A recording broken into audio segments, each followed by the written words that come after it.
নীলকণ্ঠী কৃষি সমবায় সমিতির নির্বাচনকে ঘিরে রণক্ষেত্রের চেহারা নিল দক্ষিণ দিনাজপুর জেলার বংশীহারি। অভিযোগ, বিজেপির এজেন্ট ও প্রার্থীদের ভোট গ্রহণে কেন্দ্রে ঢুকতে বাধা দেওয়াকে কেন্দ্র করেই বচসা শুরু হয়। এরপরই বিজেপি কর্মী সমর্থকরা 512 নম্বর জাতীয় সড়ক অবরোধ করতে যায়। সেই সময় তৃণমূল কর্মী সমর্থক ও বিজেপি কর্মী সমর্থকদের মধ্যে বচসা শুরু হয়, যা কিছুক্ষণের মধ্যে হাতাহাতিতে পৌঁছায়। ঘটনায় বেশ কয়েকজন বিজেপি কর্মী সমর্থক আহত হয়েছেন। বিজেপির অভিযোগ, নির্বাচনকে ঘিরে বিশাল পুলিশ মোতায়েন থাকলেও তারা দর্শকের ভূমিকা পালন করছিল। বর্তমানে খবর পেয়ে ঘটনাস্থলে পৌঁছেছে আরও পুলিশ বাহিনী। জানা গিয়েছে, বংশীহারি ব্লকের নীলকণ্ঠী কৃষি সমবায় সমিতির মোট 6টি আসন রয়েছে।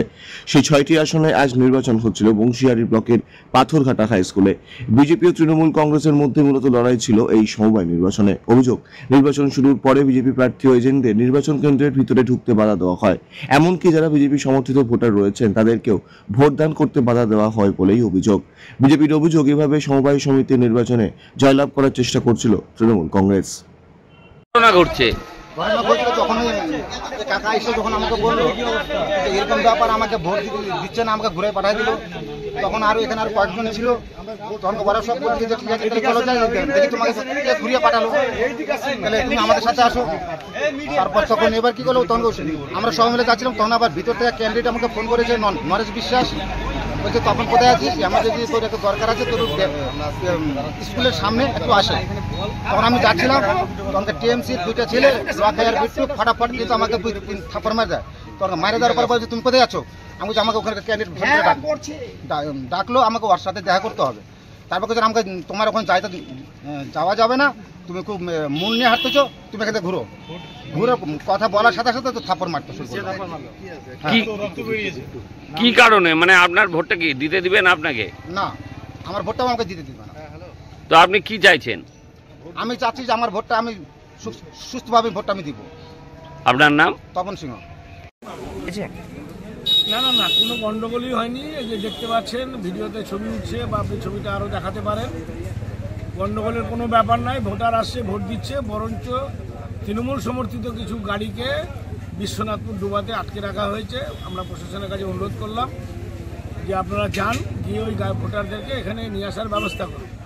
আর যদি আমাদের যেতে হয় তাহলে হয়তো সংঘর্ষ হবে বা সমস্যা হবে, এবং আপনি আপনার ক্যামেরা ঘুরিয়ে দেখাতে পারেন যে এখানে কোনো গণ্ডগোল না, একদম শান্তিপূর্ণ পরিবেশ। পরাজিত হওয়ার জন্য বিজেপি যেখানেই পরাজিত হয় এই গণ্ডগোলের গল্প করছে বা পথ অবরোধ করছে। এখানেও পথ অবরোধ করার চেষ্টা করেছিল, সেই অবরোধটা সাধারণ মানুষ তুলে দিয়েছে, প্রশাসন এবং সাধারণ মানুষ তুলে দিয়েছে অবরোধ। এখানে শান্তিপূর্ণ ভোট। আপনি ক্যামেরাটা ঘোরান, চারিদিকে ঘোরান, দেখেন।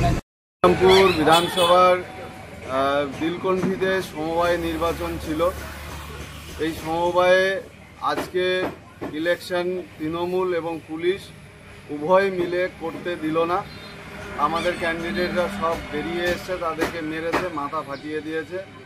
তো এই অবস্থা, তৃণমূল নেত্রী মমতা বন্দ্যোপাধ্যায় জনগণের মতামতকে ভয় পাচ্ছে।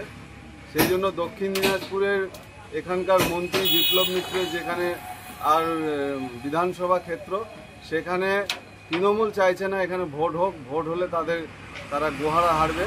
এই জন্য আজকে এই নীলকণ্ঠী সমবায়ের ভোট ভারতীয় জনতা পার্টি যেহেতু এখানে অংশগ্রহণ করেছিল, মারধর করেছে, এবং পুলিশ তৃণমূল উভয় মিলে সেই ক্যান্ডিডেটকেও পর্যন্ত ওই ভোট গ্রহণ কেন্দ্র থেকে বের করে দিয়েছে। তো এখানে ভোট বয়কট থাকলো আপাতত। বংশীহারি থেকে মাঠের সঙ্গে রিপোর্ট, কলিক নিউজ।